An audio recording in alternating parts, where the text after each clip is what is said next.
What is going on, y'all? Gamers Goon here today with your second round recap. The draft is still going on. My Chicago Bulls just selected Lachlan Olbrich, but we are gonna talk about everybody up, and then I'll speak to my Bulls when I get to pick 55. Because spoiler alert, I ain't very happy with what my Chicago Bulls did. But 31 was Rasheer Fleming. He will be going to the Phoenix Suns via trade. I think this is really good business on all sides. Phoenix, obviously, we know they traded Kevin Durant. You look at a guy here in Rasheer Fleming that has a lot of 3-and-D potential. Jumbo guy here at that small forward, power forward combination, kind of 6'9". I think he can play some small ball 5 as well. I really like him, and I was rooting for the Bulls to trade up. There's going to be a lot of that in this video. Shout out to AK for making me an angry man today. Next, we get to pick 32. For the Magic, they selected Noah Pinda, who had some first-round buzz, very high upside wing, good defender. He's going to be an interesting project for them. It sounds like he will be on Orlando next season. 33, we got the Charlotte Hornets with not necessarily a shocker, but a little bit earlier than I expected for Sion James. Sion James is going to come in, be a really valuable defensive guy here. Played with Con Knipple as well, so he does have that link to him. And by the way, we've been recording for about 2 minutes now, right? And the pick has been in for the Grizzlies for the last 2 minutes. I ain't said nothing about who it is. Speed up the draft process, please. But Sion James here, I don't really see the need. I was looking at a team here. Obviously, took Khan last night. They took Liam McNeely last night. You figured they just traded Mark Williams. Could maybe go Maxime Reynaud. Maybe go Johnny Broome. Maybe go one of those big men still remaining. So the Sion James one kind of confused me. But then I remembered, hey, at 34... they got another pick, and they went Ryan Kalkbrenner. Not my preferred big man at this spot, but very lengthy guy, interior threat for sure.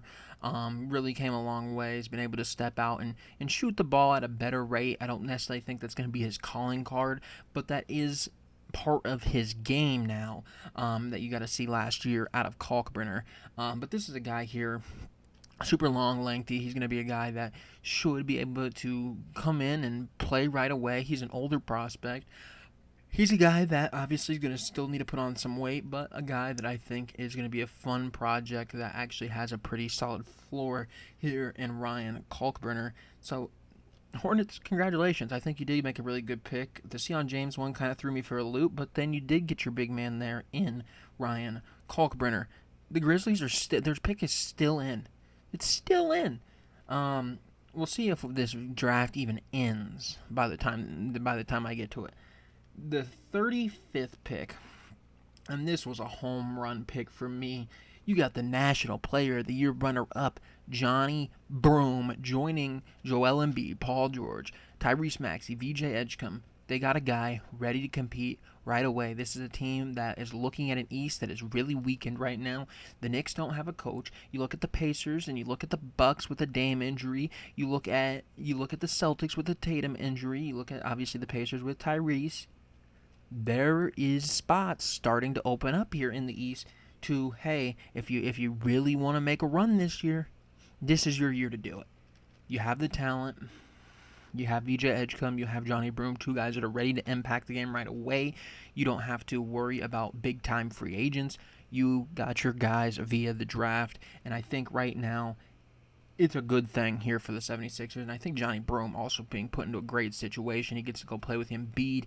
He won't be the focal point at the center position or power forward position because obviously you have Embiid, but Johnny Broome, a great secondary option there at the big man spot. Let's see who the Grizzlies take. The Grizzlies at 56 select Will Richard out of Florida. We'll talk about them closer when we get up to it, but I just saw that they were making their selection. So here's where we're going to bring up the Bulls, right? Pick 36, the Los Angeles Lakers. Traded up from 55 to 45 with the Bulls for 55 in cash. So you traded away the 45th pick, which you were hoping maybe one of these big men would get there, for cash.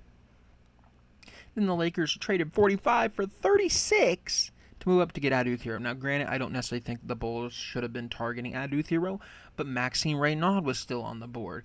Rocco Zikarsky was still on the board. There was a couple options here that I think the Bulls could have easily went out and targeted. Maxime Reynaud being my guy there as the only real big man with some first-round potential still left in this class. The Bulls said, nah, we're going to trade our 45th pick before we even see how the board falls. And that right there is what we call not being very smart at the GM spot. AK, Mark Eversley, y'all need to figure it out. You're really quickly losing your fan base, really quickly. I look on the comment sections of you guys posting videos of Noah Sengun. Granted, you know me, I'm here to support Noah. I think it was a good pick. People ain't happy with you. They ain't happy with you. You traded away 45 for nothing, for cash. You know another way to make cash, Mark Eversley and Arturas Karnisovas? Do you know another way to make cash? Maybe instead of being a play-in team, why don't we become a playoff team? And then you sell at least a couple home games and you make more money, you generate more revenue. No, you need cash. You need cash when you don't even really have anybody on long-term deals other than Stick Smith, Modest Buzelis, and guess Lonzo Ball. Vooch is coming up. Kobe's coming up. Io's coming up. I mean, Julian Phillips, you didn't take his 4th year. Dalen Terry's coming up. You're going to pay Giddey. You still have money. You aren't broke. Why are you trading for cash? You had an opportunity to actually draft something, but you didn't. Bulls sitting on their hands as usual. 37. The Detroit Pistons select Chaz Lanier, really good three-point shooter out of Tennessee. He is somebody that I think a lot of people probably will look back at and is like, okay, he's not going to be some superstar, right? But you're going to look back and be like, how did he get there, right? Like, how did Chaz Lanier get to a spot? You know, he'll be a 38, 39% three-point shooter potentially at the NBA. Good defender. How did he get there? I mean, the Pistons take him here. I think it's a good person to have on the team. There's a lot of guards on the Pistons. Pick 57 is in now. See what Mark Tatum says. It is Max Shulga out of VCU. Didn't expect him to get drafted. Marjo Luis still not drafted. Chicago, hey, if UDFA's come and he's still undrafted, sign him. I'd take a chance on Izan Almanza also. Big man. A little bit thinner frame, but at this point you need to just find somebody. 38. And I think this was probably the pick of the night for me. 38 just it was a home run. The Pacers, you have Tyrese obviously get hurt. You're going to lose some scoring. Guess what? They found their answer in Cam Jones out of Marquette. This is a guy that when Tyrese is healthy is used to being able to play off ball, played off ball with Tyler Kolek, will be a good three-point shooter. This is a guy that became the point guard of Marquette, but really, he's not going to be asked much of that on this team with the guard depth. They have Nembhard.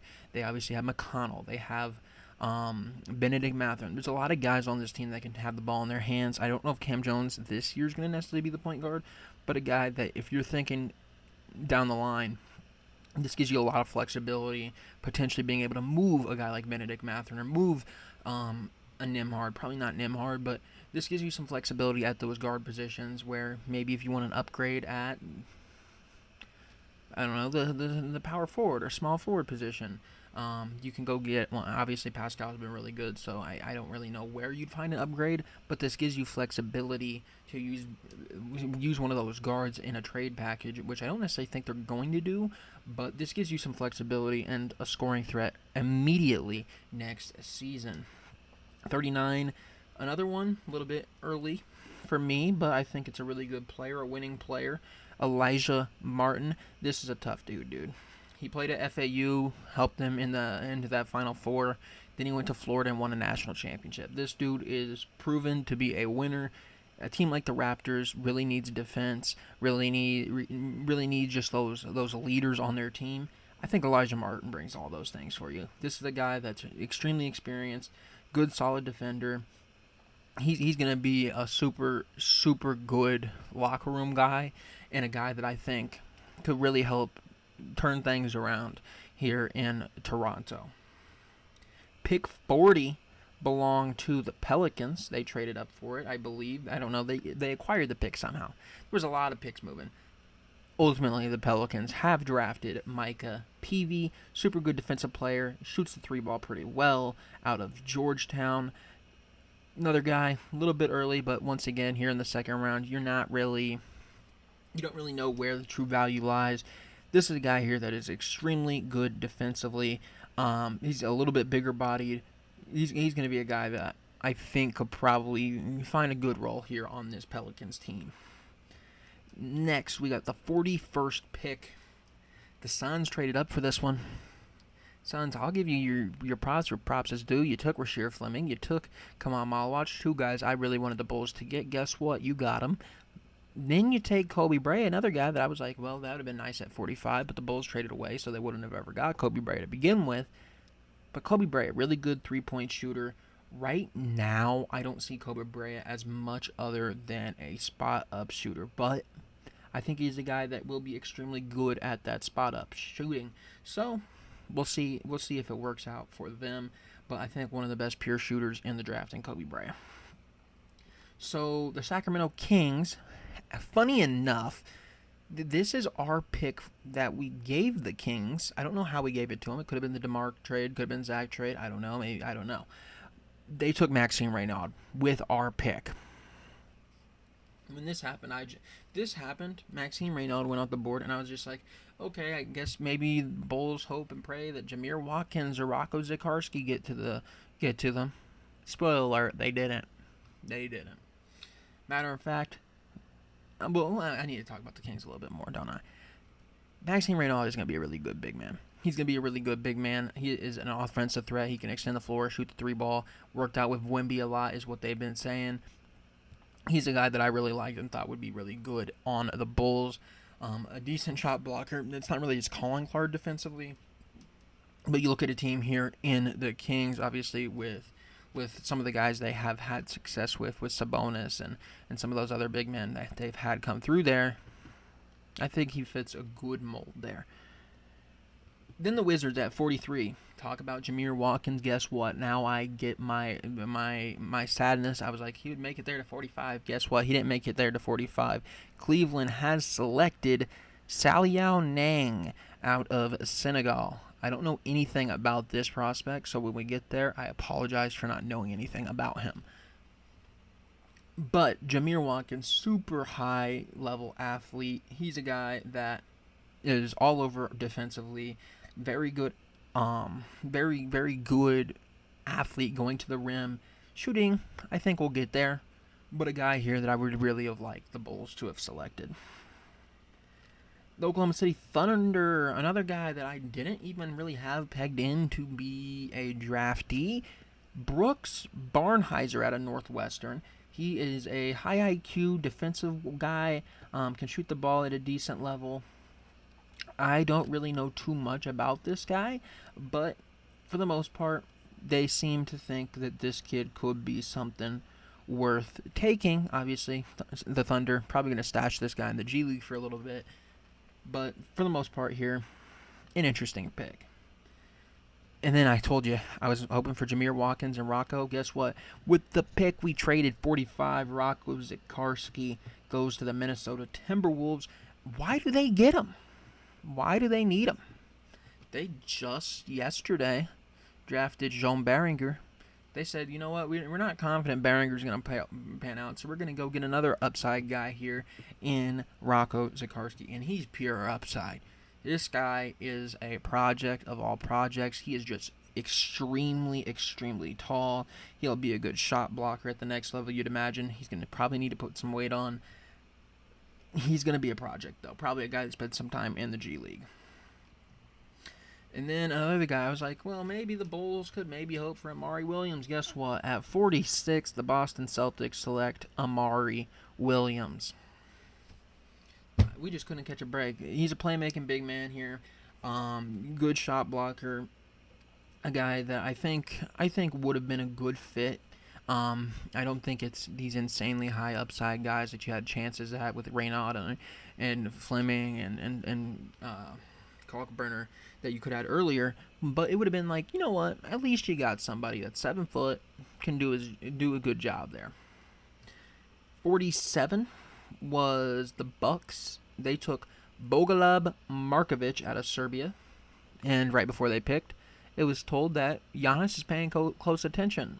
So I don't know if Giannis had a hand in this pick, but this guy, he was on Jokic's former team, and he is yet another guy that is probably going to be stashed. I would be shocked if not, but once again, another potential guy. Grizzlies, they did not get a potential guy. They got a guy here in Javon Small. I hope he's on the roster next season. Hold on. The Rockets are about to make the last selection of the draft, which is actually the Grizzlies pick proposed to the Grizzlies. The Grizzlies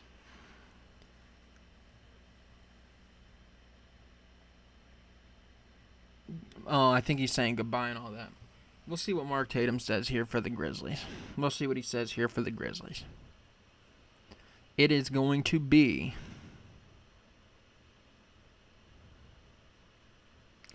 the last pick of the draft is going to be Jemai Meshack. Oh, Meshack, the Tennessee kid. I didn't expect him to get drafted. So there goes Meshack. But 48 was Javon Small. Javon Small, really good, coming off a really good year at West Virginia, was their best player. And any other year, I think he probably could have gone higher. But West Virginia wasn't getting much love. Didn't even make the tournament. Didn't get to really have that tournament rub on his film. But this is a guy that shot the ball really well. Good defender, good playmaker, all around somebody that I think will come in and contribute right away. And then the next pick was the jumbo guard. I was also excited for the Bulls to have an opportunity to draft, which, by the way, they never got the opportunity. Tyrese Proctor, he was a guy that helped lead that Duke team, a very lengthy guy in his own right. Good playmaker, lengthy, some defensive upside there as well. A guy that I would have been extremely interested in there. But I like the Cavs getting that pick. I think he will be on the Cavs roster next year. The Clippers selected Kobe Sanders out of Nevada. This is a guy that I think does a lot of things very well. Not one thing great. I think he is somebody that, for the most part, is going to be a role player in the NBA, but an interesting pickup, another kind of swing wing there for the Clippers. Then we get to the Knicks. And this one, I do not know anything about, is Mohamed Diawara. He was the 81th player on the CBS Big Board. I don't know about this guy. I don't know anything about him. Big, power forward, interesting project. Then we got to the Warriors. The Warriors here, I knew they were going to do this. They selected Alex Tui. The three-point shooting Alex Tui. I knew they were going to do it. I knew they were going to take him. Good pick. I was hoping the Bulls might have an opportunity for him because the bigs weren't looking very good for the Bulls. Then the Jazz took John Tonji, the Wisconsin scoring guard, 6-year guy in college on the older side.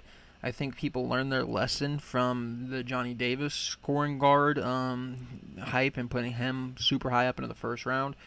This is a guy here in John Tonji that I think is going to be either a really good scorer at the next level or not. I mean, there's kind of just scoring is one of the, it's going to sound stupid, but scoring is one of the more difficult things to translate to the NBA. You'll know real quickly if John Tonji will or will not be able to translate it. And CBS updated on me. Of course they did. But the good news is I know who the Pacers took at 54, and that is Talon Peter out of Liberty. This is a guy 45.3% on his threes last year. I don't know if this guy's ever going to be anything more than just a three-point shooter. But 45%, if you can come in and hit 45% in the NBA, you're the best, one of the best shooters in the NBA. That would be an elite caliber player. The Bulls, they selected Lachlan Olbrich, the power forward, 6'10", 240 pounds. A guy they say has some potential, efficient rebounder, big-bodied defender, hasn't shown an ability to consistently space the floor. I'm not, if you can't tell, I'm not super thrilled about this pick. Productive the last few years in New Zealand and Australia. We'll see what happens with him. Probably just a G League guy, though. G League guy first year. We'll see what he can do in Summer League. Maybe he'll make me excited. But, I mean, you come into today with 45, and I had high hopes of, hey, we could get Jameer Watkins. Hopefully Johnny Broom falls. Hopefully Kalkbrenner. Hopefully Maxime Reynaud. And then I see the Lakers trade up with us for cash and then trade up to the Timberwolves with cash. All they gave up was cash to move up to 36 from 55.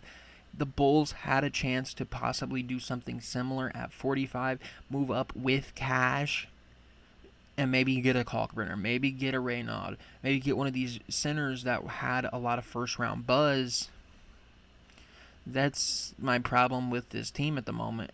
And the problem that I think a lot of Bulls fans are having is, why do we continue to be okay with being a play-in team? Why do we continue to be okay being stagnant? We don't make moves that are winning moves. We make moves that set us back. We make moves that are lateral. We do not make moves that benefit us and purely us. You look at the Alex Caruso trade. It was a fairly even deal. You look at a lot of the other trades, though, we've been involved in the last couple of years. We usually, 9 times out of 10, lose the deal. When's the last time the Bulls have won a deal? They don't. They don't win trades. They don't. AK and Mark Eversley, they aren't the guys for it, man. They're not cut out for it. AK is sitting there living on the Jokic pick. Has he selected Jokic for us? Modest looks good, but Modest kind of fell in your lap. You didn't have this insane draft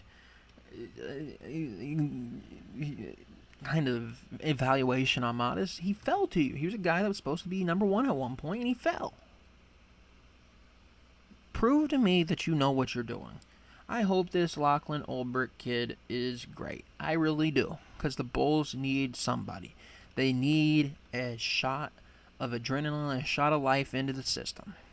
Because I think you're starting to lose Bulls fans. We're just tired of the same old play-in team. We're tired of sitting there being a 41-win team. We're tired of sitting there every year being told all these lies about this team. Oh, they're going to make a move. They want to move Lonzo. They want to move Patrick Williams. They want to move Javon Carter. They want to move Vucevic. That never happened.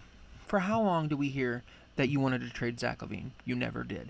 How long did we hear that you wanted to try to get something out of DeMar when you could, but you never did? How long do we continue to let assets depreciate before we do something? By the time you're ready to get rid of Vooch, he's probably worth the second-round pick. That's how bad this team is at managing assets. Sorry for my rant about the Bulls. It's just something the whole day I've been upset about, because I see that you traded you traded down 10 picks for cash. And I'm sitting there, and this is before the draft, so I didn't know who was going to be there. I'm sitting there like, oh, so-and-so could be there, so-and-so can be there. Some of them were, some of them weren't. But then I look at a team like the Lakers that traded up 19 picks. All they gave up was cash twice. The Bulls could have made a move. You can't tell me otherwise. The Golden State Warriors, they selected Will Richard. This did not go to the Grizzlies. This went to them. He is obviously on that winning team at Florida. Another really gritty guy. If you won on that national championship team, you are pretty gritty. Good shooting, good playmaking, a willing player to kind of just play a role. And I think you are getting a guy here that would be really good for Golden State. The Boston Celtics took Max Scholga. This one kind of shocked me a little bit here. Good shooter. Really good shooter. The problem is I don't know what else he brings to the table. So will be interesting to see there. The Cleveland Cavaliers, Saliao Niang, small forward, 6'9", toolsy prospect is what CBS is saying. I don't know anything about this guy. I apologize. And then obviously the Memphis Grizzlies capped off the night. I need to refresh it because for some reason I don't remember who they said. The Grizzlies capped off the night with CBS refreshed again while I got to 59. They capped it off with Jemai Meshack. Another guy here that I think has some 3-and-D potential in the NBA. He's also a guy here in the NBA that was on that winning Tennessee team, and I like guys in the second round that have been tested. I like the Tennessee players here. I like Chaz Lanier. I like Meshack. I like the Florida guys here. I'm willing to bet on winners more so than guys that might not ever make it. Dink Pate, for example, went undrafted. I was hoping maybe the Bulls would take a chance on him. Super high upside. Very good athlete, good defender.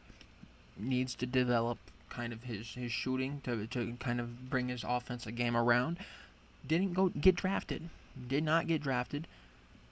But you look at a guy like that, I'd probably, if you are a team here, you feel a lot safer drafting guys, the Jameer Watkins. You feel a lot safer drafting guys that win. Guys that have been 4 or 5 year players and you know exactly what you're getting. There's no question what you are getting in these guys. You didn't see Mark Cheers go. Maybe that's a guy that gets a UDFA contract. I don't know. But let me know who you thought was the kind of guy that you were surprised didn't get drafted. Was it Dink Pate?